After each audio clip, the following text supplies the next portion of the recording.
आगे भी विश्वास बनाया है पापा पे, तो आगे भी मुझे पूरी उम्मीद है कि पिताजी आगे भी इस विश्वास को कायम रखेंगे।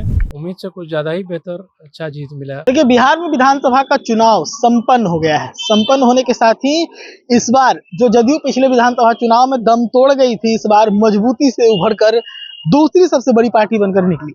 अब ऐसे में चुनाव जो है समाप्ति के बाद नए सरकार के गठन की प्रक्रिया की शुरुआत हो गई है। और आप सभी जानते हैं कि जैसे ही इस प्रकार का माहौल बनता है, कई तरह के कयासों का बाजार भी गर्म होता है, कई तरह के दावे भी पेश किए जाने लगते हैं। तो ऐसे में जब सरकार बनाने की बात हुई है, तो कई सोशल मीडिया हैंडल्स पर ये चर्चा चलना शुरू हो गया था कि नीतीश कुमार इस बार सीएम नहीं बनेंगे। हालांकि ये बात एनडीए के नेताओं के द्वारा, बीजेपी के, जदयू के नेताओं के द्वारा कहा जाता रहा है कि जब तक नीतीश है तब तक वही सीएम है। लेकिन इन सब के बावजूद सोशल मीडिया पर यह चर्चा शुरू हुआ कि इस बार नीतीश कुमार सीएम नहीं बनने जा रहे। जब नीतीश कुमार सीएम बनने नहीं जा रहे तो फिर ऑप्शन क्या है? अगर ऑप्शन की बात की जाए तो ऐसे में कुछ लोगों ने नीतीश कुमार के ही बेटे निशांत का नाम उछाला। हालांकि इस बात में अभी तक कोई दम नजर नहीं आता है। लेकिन इन सबके बीच जब चर्चा का बाजार गर्म था, बिहार के मुख्यमंत्री नीतीश कुमार के बेटे निशांत कुमार निकलते और मीडिया के सामने आते हैं। मीडिया के सामने आने के साथ उन्होंने मिले इस अप्रत्याशित जीत को लेकर बड़ा बयान दिया है। बड़ा बयान में क्या कुछ कहते हैं, सीधे हम आपको सुनवा देते हैं, फिर खबर में आगे बढ़ेंगे। कहेंगे अपने पिता की जीत पर। पहले तो बिहार वासियों को मैं बहुत बहुत धन्यवाद देता हूं, बधाई देता हूं, बहुत बहुत शुभकामनाएं कि हमें एनडीए को इतनी भारी बहुमत से जितवाया। हमारी सरकार बनने जा रही है, बहुत बहुत बधाई, बहुत बहुत धन्यवाद देता हूं सबको। इस बार एनडीए 202 सीट जीती है, प्रचंड बहुमत के साथ सरकार बनाने जा रही है जी। आपको उम्मीद था कि पिता की इतनी बड़ी जीत होगी? उम्मीद था, उम्मीद से कुछ ज़्यादा ही बेहतर अच्छा जीत मिला। सब सारा श्रेय जनता को जाता है। उन्होंने जो 20 साल में काम किया है उसी का इनाम दिया है जनता ने।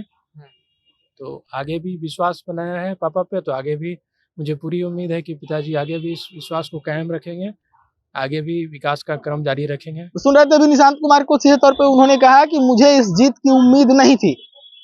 जीत की उम्मीद तो थी, लेकिन इतना बड़ा जीत मिलेगा इसकी उम्मीद हमें नहीं थी। सीधे तौर पे उन्होंने कहा है कि हमारे पिताजी ने 20 वर्षों में जो काम किया है उसका जो कह सकते हैं अवार्ड जो है वो मेरे पिताजी को मिला है। तो नीतीश कुमार के बारे में निशांत का ये बड़ा बयान है सीधे तौर पर। और इस वक्त चूंकि अभी बिहार के मुख्यमंत्री नीतीश कुमार इस्तीफा भी देने वाले हैं, कल उनका इस्तीफा होने वाला है और उसके बाद नए सरकार की गठन की प्रक्रिया जो है वो तेज हो जाएगी। तो जाहिर सी बात है कि ऐसे माहौल में हमेशा से चर्चा का बाजार गर्म होता है, कयासों का बाजार गर्म होता है और कई नामों को उछाला जाता है। तो इस वक्त मैं आपको बता दूं कि कई सारे नाम हैं जिनको उछाला जा रहा है, जिनको बड़ी जिम्मेदारी दिए जाने की बात कही जा रही है। उनमें नित्यानंद राय हैं। नित्यानंद राय के साथ मैं आपको बता दूं कि रामकृपाल यादव हैं। रामकृपाल यादव बीच बीच में चर्चा कभी कभी इनका राजीव प्रताप रूडी का भी आ रहा है, लेकिन अभी किसी भी नाम का पुष्टिकरण, कहीं से कोई आधिकारिक ऐलान इस तरह का नहीं आ रहा है। जो चर्चा का बाजार है वही इस वक्त गर्म है, कहीं से कोई पुष्टिकरण नहीं है। हालांकि नित्यानंद राय जो हैं उनकी आज मुलाकात हुई है बिहार के मुख्यमंत्री नीतीश कुमार के साथ।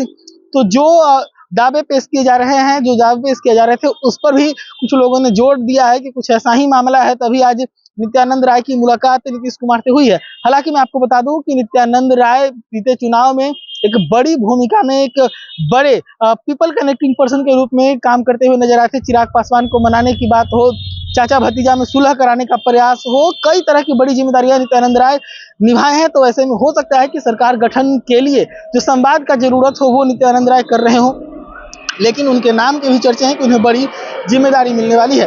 हालांकि कौन सीएम बनेंगे, कौन डिप्टी सीएम बनेंगे, कितनी डिप्टी सीएम बनने वाले हैं, किस पार्टी से कितने मंत्री चुन के आने वाले हैं, किनको क्या विभाग बनेगा, ये सारे चीज धीरे धीरे साफ होंगे। सच टॉक से पढ़ना है प्रशांत कुमार।